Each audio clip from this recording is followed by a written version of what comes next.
வணக்கம், நான் டாக்டர் ஜெஸ்ஸி. இன்னைக்கு இரிட்டபிள் பவல் சிண்ட்ரோம் பத்தி நம்ம தெளிவா தெரிஞ்சுக்க போறோம். சித்த மருத்துவத்துல இந்த நோய்க்கான காரணங்கள், இதற்கான குறிகுணங்கள், அடுத்து என்னென்ன டெஸ்ட் நம்ம பார்க்கலாம், உணவு பழக்க வழக்கங்கள் மூலம் இதை எப்படி கட்டுப்படுத்தலாம், இதற்கான மருத்துவ வழிமுறைகள் என்ன, உணவுகள் என்ன அப்படின்னு சொல்லி நம்ம தெளிவா பார்க்கலாம். எரிச்சல் கொண்ட குடல் நோய்க்குறி அப்படின்னு சொல்லக்கூடிய ஒரு நோய் தான் இந்த இரிட்டபிள் பவல் சிண்ட்ரோம். இது பாத்தீங்கன்னா உடலுக்கு உயிருக்கு ஆபத்தை விளைவிக்கக்கூடிய ஒரு நோய் கிடையாது. ரொம்ப நாளா தொந்தரவு கொடுக்கக்கூடிய ஒரு நோய் அப்படின்னே சொல்லலாம். இந்த இருக்கிறவங்களுக்கு பாத்தீங்கன்னா ஒரு இடத்துல போய் அவங்களால ஃப்ரீயா உட்கார முடியாது. ஏன் அப்படின்னா சாப்பிட்டதும் மோஷன் போகக்கூடிய பிரச்சனை ஒரு சிலருக்கு இருக்கும். ஒரு சிலருக்கு என்ன பிரச்சனை இருக்கும் அப்படின்னா மோஷன் போகாம வயிறு ஊதிக்கிட்டே இருக்கும். இதை கவனிக்கணும். ஒரு சிலர் பாத்தீங்கன்னா இதை கவனிக்காம விட்டுட்டே இருப்பாங்க. நிறைய பேர் இதுக்கான மருந்துகளை எடுத்துக்கிறதே கிடையாது. இதை அவங்களால இக்னோர் பண்ற அளவுக்கு அவங்க என்ன பண்ணுவாங்கன்னா அந்த அளவுக்கு அவங்களால அதை மெயின்டைன் பண்ணிட்டும் இருப்பாங்க. ஆண்களை விட பெண்கள் அதிக அளவு பாதிக்கப்படுறாங்க. இந்த பெண்கள் எதனால பாதிக்கப்படுறாங்க அப்படின்னா மன அழுத்தம் அப்படிங்கிறது ஒரு ரீசனா பெருமளவுல பெண்களுக்கு இருக்கு. அடுத்து பாத்தீங்கன்னா இந்த நோய் வந்தவங்கள்ல நிறைய பேர் பாத்தீங்கன்னா இந்த நோய் இருந்துட்டு இருக்கும் போதே பாத்தீங்கன்னா இதற்கான மருந்துகள் எடுத்துட்டு இருக்காம இன்னும் அதை அதிகப்படுத்துறதுக்கான ஒரு வேலை என்னன்னா மது குடிக்கிறது, அடுத்து காரமான உணவுகளை எடுத்துக்கொள்றது, ஃப்ரைட் ஐட்டம்ஸ் எடுத்துக்கிறது, அடுத்து ஒழுங்கா தண்ணி குடிக்காம இருக்கிறது, கீரைகள், காய்கறிகள், பழங்கள் எடுத்துக்காம இருக்கிறது. இதையும் நீங்க அடிக்கடி பண்ணிக்கிட்டு இருந்தீங்கன்னா குடல் பாத்தீங்கன்னா அதுல இருக்கக்கூடிய இம்யூனிட்டி லெவல் நல்லா குறைய ஆரம்பிச்சிடும்.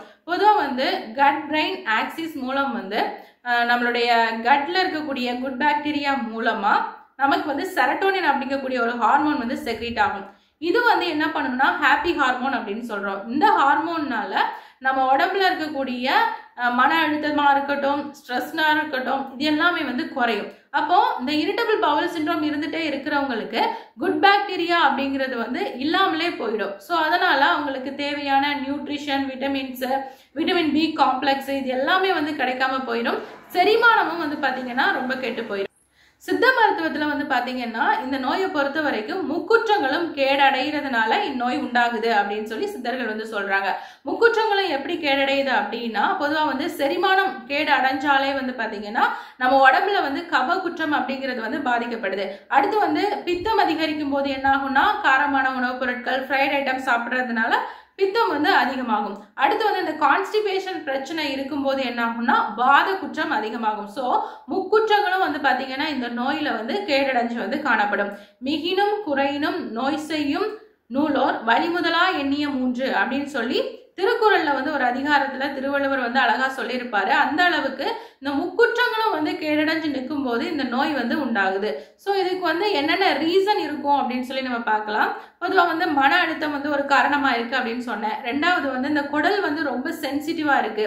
அடுத்து இந்த செரிமான குறைபாடு, செரிமானத்துல ஏதாவது பிரச்சனை, ஏதாவது இன்ஃபெக்ஷன் இருக்கு அப்படின்னா அது ஒரு ரீசனா இருக்கு. அடுத்து போதிய அளவு தண்ணீர் குடிக்காம இருக்கிறது, கீரைகள் அதிகமா சாப்பிடாம இருக்கிறது, ஹார்மோனல் இம்பேலன்ஸ். அடுத்து நிறைய பேர் காஃபி குடிக்கக்கூடிய ஒரு பழக்கம் இருக்கும். இதுவும் இந்த நோய்க்கு ஒரு அறிகுறியா இருக்கு. அடுத்து குட் பாக்டீரியா குறைவா இருக்கிறதும் இந்த நோய்க்கு ஒரு காரணமா இருக்கு. ஸோ அப்போ இந்த நோய் வந்தவங்களுக்கு என்னென்ன சிம்டம்ஸ் ரொம்ப இருக்கும் அப்படின்னா அவங்களால பாத்தீங்கன்னா மோஷனை கண்ட்ரோல் பண்ணவே முடியாது. ஒரு சிலருக்கு கான்ஸ்டிபேஷன் இருந்துகிட்டே இருக்கும். வயிறு எப்பவுமே ஊதிக்கிட்டு கேஸ் போய்கிட்டே இருக்கும். ஒரு சிலருக்கு என்ன சாப்பிட்டாலும் என்ன பண்ணுவாங்கன்னா சாப்பிட்ட உடனே என்ன ஆகும்னா மோஷன் போயிடும். அவங்க ஒரு இடத்துல உட்கார்றதுக்கு கூட ரொம்ப சிரமப்படுவாங்க. அடுத்து மோஷன் போகும்போது மியூக்கஸ் மாதிரியான ஒரு பொருள் வெளியில போறது. அடுத்து அவங்க மோஷன் போனாலும் ஃபுல்லா மோஷன் போன மாதிரி ஒரு ஃப்ரீயா இருக்காது. இதுக்கு என்னென்ன டெஸ்ட் பார்க்கலாம் அப்படின்னு சொல்லி நம்ம பார்க்கலாம். ஸ்டூல் டெஸ்ட், அப்புறமா பிளட் டெஸ்ட் பார்ப்பாங்க. இதுல ஏதாவது வேற ஏதாவது இன்ஃபெக்ஷன் இருக்கா அப்படின்னு சொல்லி தெரிஞ்சுக்கிறதுக்காக இந்த பரிசோதனைகளை செய்வாங்க. இதுல ஒரு 3 வகைகள் இருக்கு. என்ன அப்படின்னா IBS-C அப்படின்னு சொல்லக்கூடியது ஒரு சிலருக்கு கான்ஸ்டிபேஷன் இருந்துகிட்டே இருக்கும். அடுத்து IBS-D அதாவது டைரியா அவங்களுக்கு போய்கிட்டே இருக்கும். மோஷனை கண்ட்ரோல் பண்ணவே முடியாது.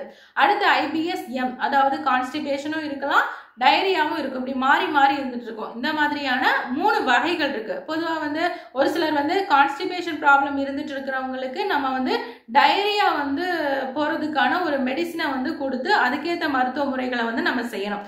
ஒரு சிலருக்கு வந்து டயரியா போய்கிட்டே இருக்கும், அவங்களுக்கு இன்னும் நம்ம மோஷன் ஃப்ரீயாக போகக்கூடிய மெடிசினை கொடுத்துட்டிங்கன்னா அதுவும் வந்து ரொம்ப ஆபத்து. ஸோ அதனால எந்த வகையான ஐபிஎஸ் அப்படின்னு சொல்லி தெரிஞ்சுக்கிட்டு அதற்கான மருத்துவ முறைகளை வந்து செய்யணும். இதுக்கு வந்து சித்த மருத்துவத்துல என்னென்ன மருத்துவ வழிமுறைகள் இருக்கு அப்படின்னு சொல்லி பார்த்தீங்கன்னா, ஃபர்ஸ்ட் வந்து இந்த வயிற்றுல அதிகப்படியாக தங்கி இருக்கக்கூடிய அந்த கேஸை வந்து குறைக்கிறதுக்கான மருந்துகளை வந்து எடுக்கணும். அடுத்து வந்து செரிமான பாதையில ஏதாவது தொற்று இருக்கு அப்படின்னா அதற்கான மருத்துவ முறைகளை வந்து எடுத்துக்கொள்ளணும். அடுத்து வந்து குட் பாக்டீரியாவை வந்து இன்க்ரீஸ் பண்றதுக்கான மெடிசினை வந்து எடுத்துக்கொள்ளணும். ஃபர்ஸ்ட் உடம்புல இருக்கக்கூடிய தேவையில்லாத கழிவுகளை நீக்கிறதுக்கான மருத்துவ வழிமுறைகளை வந்து எடுத்துக்கொள்ளணும். இப்படி வந்து ஸ்டெப் பை ஸ்டெப்பா வந்து நம்ம மெடிசின் எடுத்துக்கும் போதுதான் இந்த நோயின் தீவிர தாக்கத்துல இருந்து நம்ம வந்து விடுபட முடியும். இந்த நோயை வந்து எப்படி கட்டுப்படுத்தலாம் அப்படின்னு சொல்லி நம்ம பார்க்கலாம். பொதுவாக வந்து தூக்கம் அப்படிங்கிறது ரொம்ப ரொம்ப முக்கியம். இந்த தூக்கம் அதிகமாக இருந்தாதான் நம்ம நெக்ஸ்ட் நாள் வந்து நம்ம செய்யக்கூடிய வேலையில வந்து ஒரு தெளிவு இருக்கும். நம்ம உடம்புல வந்து குட் பாக்டீரியா வந்து அதிகமாகணும்னா அது வந்து ஒரு நல்ல வழி அப்படின்னே சொல்லலாம். ரெண்டாவது வந்து பார்த்தீங்கன்னா, போதுமான அளவு தண்ணீர், காய்கறிகள், பழங்கள் இது எல்லாமே வந்து சாப்பிடணும்.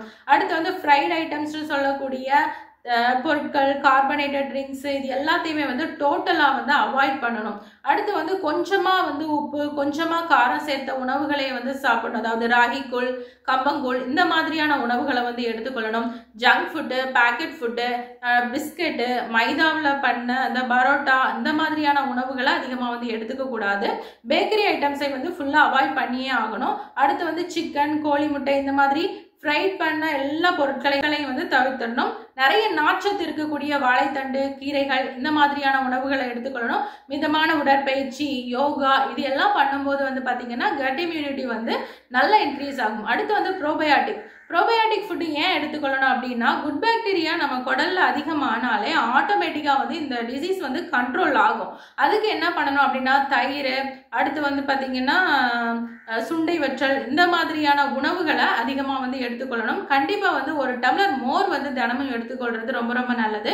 சுண்டை வற்றல் சூரணம் இதற்கு வந்து ஒரு சிறந்த மருந்தாவே இருக்கு. அடுத்ததான் வந்து ஜீரகம். இந்த ஜீரகத்தை வந்து நல்லா நெய்ல இளவரப்பா வறுத்துருங்க. வறுத்துட்டு பவுடர் பண்ணிட்டு நம்ம சாப்பிடுவோம் இல்லையா, அந்த ஃபர்ஸ்ட் சாப்பாடு அதாவது உருண்டையில போட்டு நல்லா ஒரு ஸ்பூன் போட்டு நல்லா பிணைஞ்சி சாப்பிட்டுட்டு வரணும். இதையும் நீங்க ஃபாலோ பண்ணிட்டு வரலாம். வெறும் சுண்டை வற்றலை வந்து தண்ணீர்ல கலந்து கூட நீங்க எடுத்துக்கொள்ளலாம். இது வந்து பாத்தீங்கன்னா குட் பாக்டீரியாவை வந்து அதிகப்படுத்தக்கூடிய வேலையை இந்த சுண்டை வற்றல் வந்து பண்ணுது. காலையில எழுமுனதும் வந்து பாத்தீங்கன்னா ஜீரக தண்ணீர் இல்லைன்னா வந்து மிதமான வெந்நீர் வந்து குடிக்கலாம். அடுத்து வந்து ரொம்ப குடலை வந்து இரிட்டேட் பண்ணக்கூடிய அந்த விட்டமின் சி நிறைஞ்ச ஃபுட்டை வந்து அவாய்ட் பண்ணிட்டு வாழைப்பழம், அப்புறமா வந்து ஆப்பிள், இது வந்து மைல்டா இருக்கக்கூடிய ஜூஸ் எல்லாத்தையுமே வந்து எடுத்துக்கொள்ளலாம். அன்னாச்சி பழம், விட்டமின் சி ஃபுட்டு இதெல்லாமே வந்து அதிகமாக வந்து அவாய்ட் பண்ணணும். ஏன்னா வந்து இது வந்து குடல்ல வந்து ஒரு இரிட்டேஷனை வந்து உண்டு பண்ணும். மலச்சிக்கல் அப்படின்னு சொல்லி ஒன்று இருந்ததுன்னா திரிபலா சூரணத்தை வந்து இரவு தூங்குறதுக்கு முன்னாடி ஒரு ஸ்பூன் கலந்து எடுத்துக்கொள்ளலாம். ஒருவேளை உங்களுக்கு வயிற்றுப்பூக்கு அதிகமாக இருக்கு அப்படின்னா சிற்றரத்தை சூரணத்தை வந்து எடுத்துக்கொள்ளலாம்.